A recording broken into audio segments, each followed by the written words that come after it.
और बुलेटिन के आगाज करेंगे बड़ी खबर के साथ। अहम जानकारी, गहलोत कैबिनेट का बड़ा फैसला सामने आया है।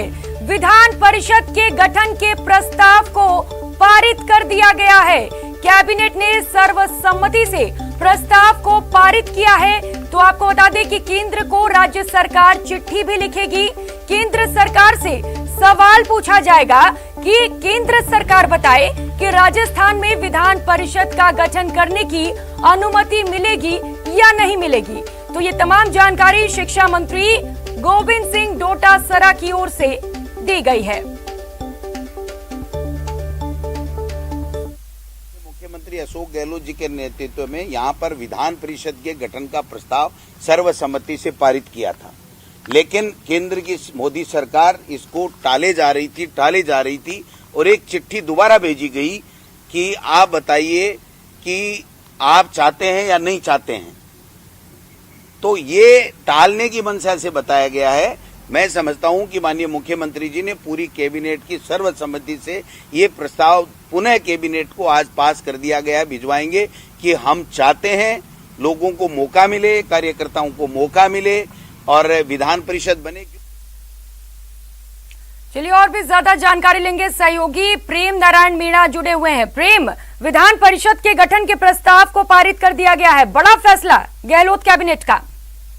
जी बिल्कुल, एक बार फिर गहलोत सरकार ने विधान परिषद के गठन का जो प्रस्ताव है पारित कर दिया है।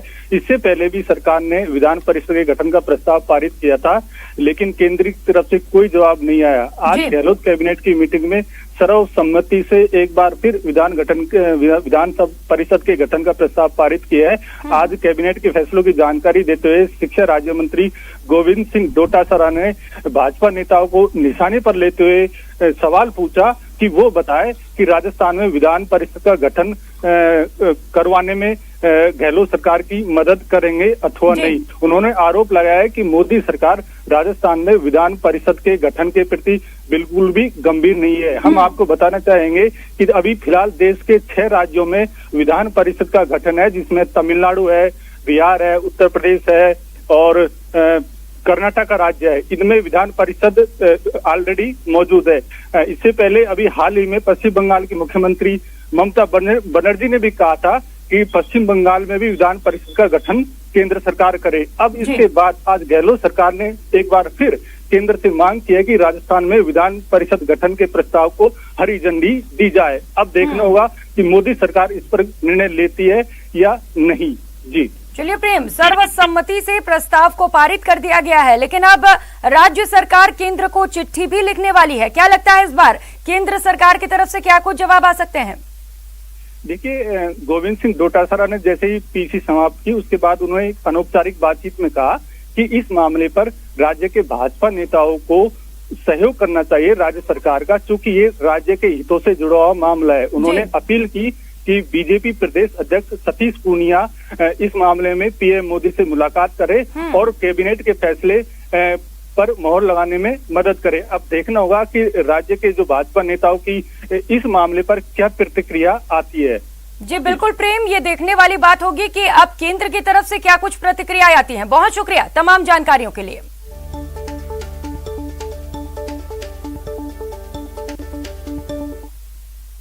और खबरों में आगे बढ़ेंगे। राजस्थान में अपना 2 दिवसीय दौरा खत्म कर कांग्रेस प्रदेश प्रभारी अजय माकन दिल्ली लौट गए हैं, लेकिन जाते जाते प्रदेश की राजनीति में कई सियासी चर्चाएं छोड़ गए हैं।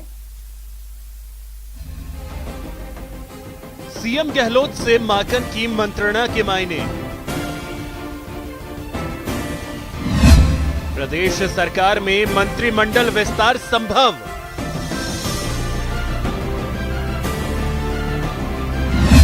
सियासी नियुक्तियों पर हुई विस्तार से चर्चा।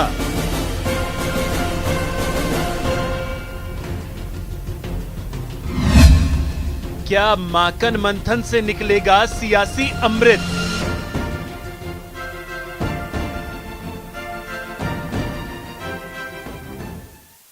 हम लोग चर्चा कर रहे हैं, मंथन कर रहे हैं और मंथन से ही अमृत रस निकलता है। सुना आपने, मुस्कुराते हुए माकन ने सीएम गहलोत के साथ हुई मंत्रणा को मंथन करार दिया और मीडिया वालों के सवाल से बचते हुए आगे निकल गए।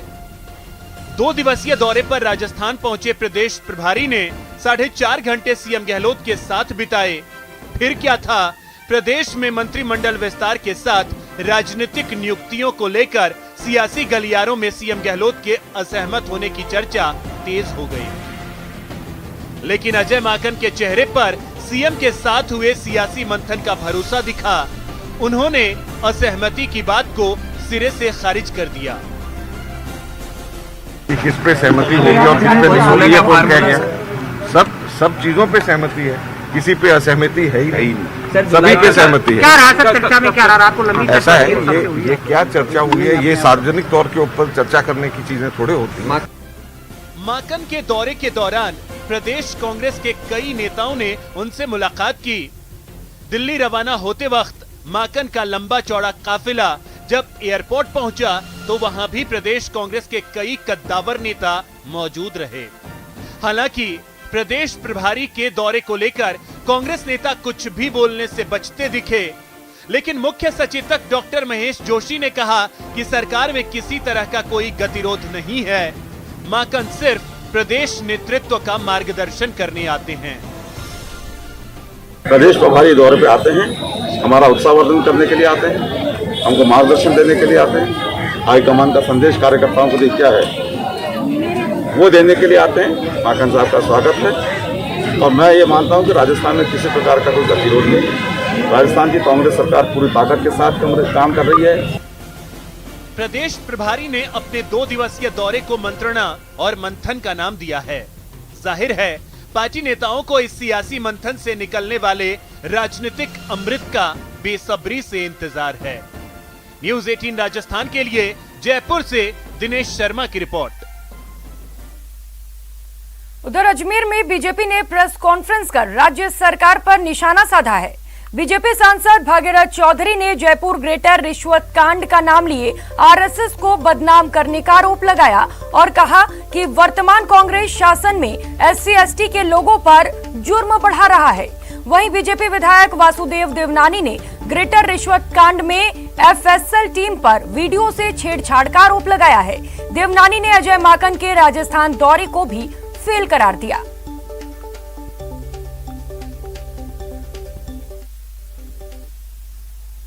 चाहे किसानों से झूठे वादे का मामला हो, चाहे नौजवानों को 3,500 रुपए बेरोजगारी भत्ता देने का मामला हो, चाहे बिजली का 1 नए पैसे दाम नहीं बढ़ाने का वादा हो, ये सारे झूठे वादे निकले।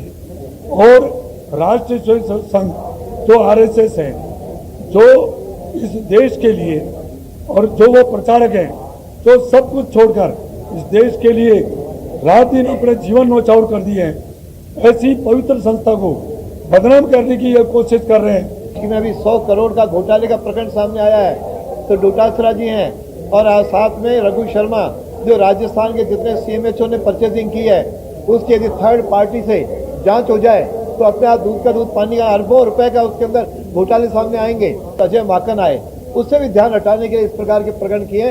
अजय माकन अपने मिशन में पूरी तरह फेल साबित हुए।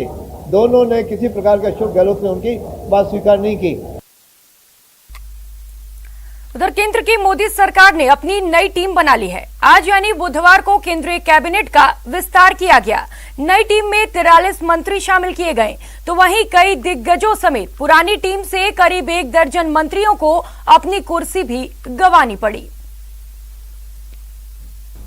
Arrival of honourable prime minister Shri Narendra Modi अभिवादन करते हुए दूसरी पारी का पहला विस्तार, नई टीम आई, कईयों की हुई विदाई।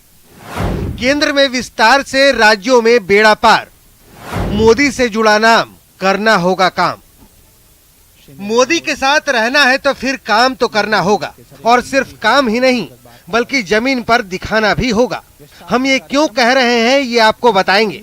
उससे पहले शपथ ग्रहण की इन तस्वीरों को देखिए और जिन्हें मोदी मंत्रिमंडल में जगह मिली है उनका नाम भी जान लीजिए। सबसे पहले कैबिनेट मंत्री की बात। नारायण राणे, सर्बानंद सोनोवाल, वीरेंद्र कुमार, कि मैं विधि द्वारा स्थापित ज्योतिरादित्य सिंधिया, RCP सिंह, ईश्वर की शपथ लेता, अश्विनी वैष्णव, पशुपति कुमार पारस, किरण रिजिजू, भारत के संविधान राजकुमार सिंह, हरदीप पुरी, मनसुख मंडाविया, भूपेंद्र यादव, पुरुषोत्तम रूपाला, जी किशन रेड्डी और अनुराग सिंह ठाकुर। मैं अनुराग सिंह ठाकुर।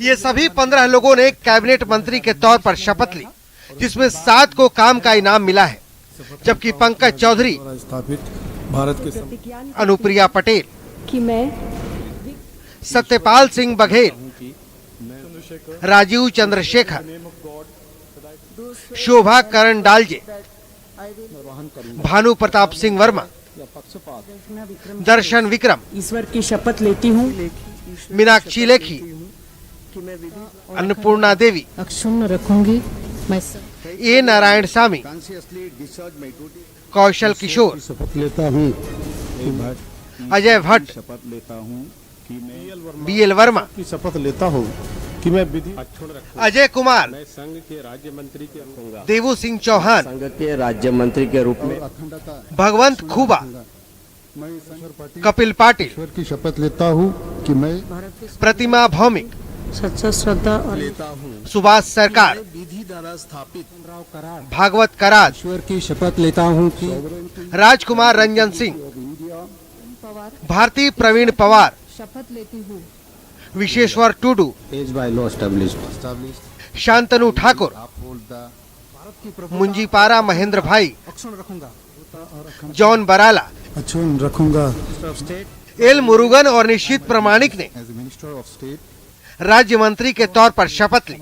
अब बात काम की। जी हाँ, अपना काम ठीक से नहीं कर पाने की वजह से पीएम मोदी के मंत्रिमंडल से कई दिग्गजों की कुर्सी भी छीन गई। इसमें डॉक्टर हर्षवर्धन, रविशंकर प्रसाद, प्रकाश जावड़ेकर, रमेश पोखरियाल निशंक, संतोष गंगवार, देवोश्री चौधरी, सदानंद गौड़ा, संजय धोत्रे, थावरचंद गहलोत, प्रताप सारंगी, रतन लाल कटारिया, बाबुल सुप्रियो और राव साहेब दानवे पाटिल की कुर्सी गई। यकीनन अपने फैसले से पीएम मोदी ने एक बार फिर चौंका दिया है। कोरोना की दूसरी लहर और उसकी लहर ने डॉक्टर हर्षवर्धन की कुर्सी छीन ली, तो वहीं ट्विटर विवाद ने रविशंकर प्रसाद की विदाई करा दी। मतलब साफ है कि अगर करेंगे काम तभी पीएम मोदी के साथ जुड़ा रहेगा नाम, वरना सलाम। संकल्प लिया देश को। Bureau report, news 18 network. वहीं मोदी कैबिनेट विस्तार में राज्यसभा सांसद और अजमेर में जन्मे भूपेंद्र यादव को शामिल किए जाने के बाद शहर में खुशी की लहर दौड़ गई है और भूपेंद्र यादव के बचपन के मित्र पीएम मोदी को धन्यवाद देते नहीं थक रहे। अजमेर का बेटा कैबिनेट में शामिल। मैं भूपेंद्र यादव ईश्वर की शपथ लेता हूं कि मैं विधि द्वारा स्थापित शहर के लोगों में दौड़ी खुशी की लहर।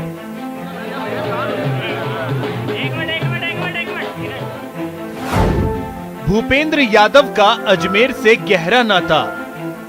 नरेंद्र मोदी जी जो हमारे देश के प्रधानमंत्री हैं, उनको बहुत बहुत साधुवाद देना चाहता हूं कि अजमेर में जन्मे बड़े हुए सांसद, राज्यसभा सांसद भूपेंद्र यादव जी को अपनी कैबिनेट में स्थान दिया है और अजमेर के लोग इससे गौरवान्वित महसूस कर रहे हैं। अजमेर में जन्मे, पले बढ़े और शहर के डिग्री राजकीय कॉलेज से विधि स्नातक की डिग्री हासिल करने वाले अजमेर के लाल राज्यसभा सांसद भूपेंद्र यादव मोदी कैबिनेट में शामिल हुए हैं।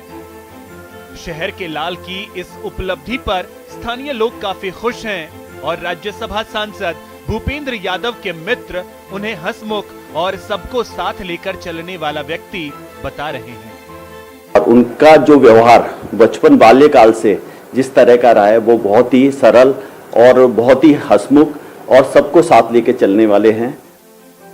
अजमेर के कुंदर नगर में भूपेंद्र यादव का निवास है। 30 जून 1969 को अजमेर में जन्मे भूपेंद्र यादव साल 2000 से 2009 तक एबीवीपी के राष्ट्रीय महासचिव रहे। तो वहीं प्रधानमंत्री नरेंद्र मोदी के मंत्रिमंडल विस्तार में जोधपुर के बेटे अश्विनी वैष्णव का नाम भी शामिल हो गया है। ओडिशा से राज्यसभा सांसद बने अश्विनी वैष्णव मोदी हो गए हैं। इस बीच जोधपुर में उनके माता पिता व परिजन मंत्रिमंडल विस्तार देखते हुए एक दूसरे को मिठाइयां खिला रहे हैं। अश्विनी वैष्णव के पिता दाऊलाल वैष्णव ने भी अपने बेटे की इस उपलब्धि पर खुशियां जताई है।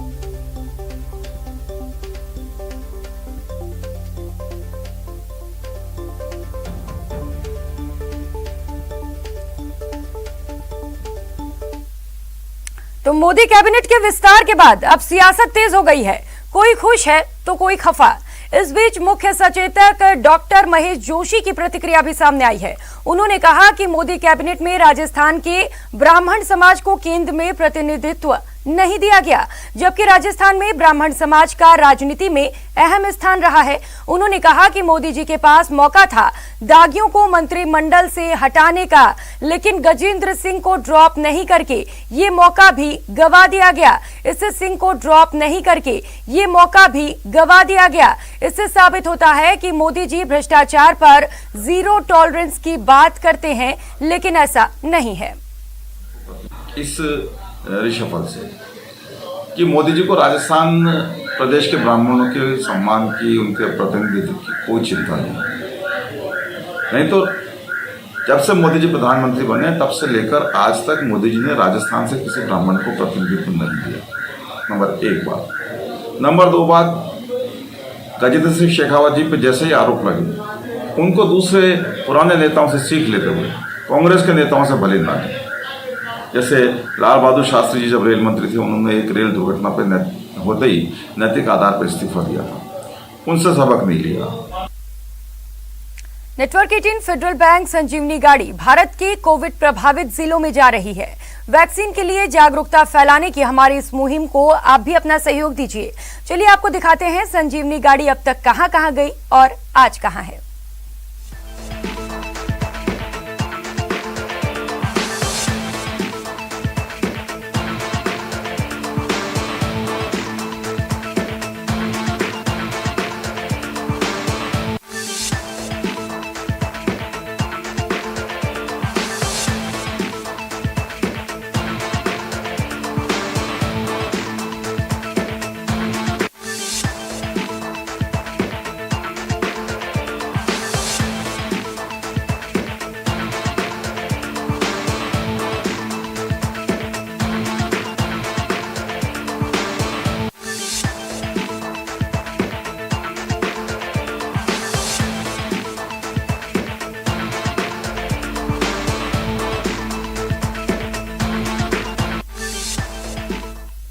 और बुलेटिन में वक्त हो चला एक छोटे से ब्रेक का, लौटेंगे फौरन।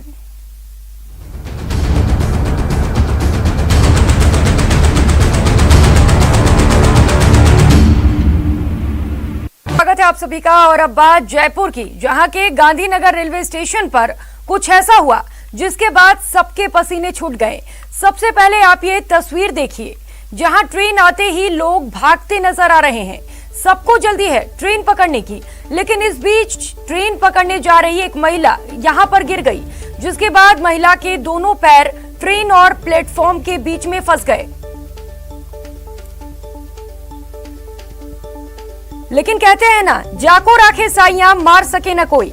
महिला को गिरता देख ड्यूटी दे रही महिला हेड कांस्टेबल ने अपनी जान की परवाह किए बगैर महिला की जान बचा ली, जिसके बाद से कांस्टेबल की खूब तारीफ हो रही है।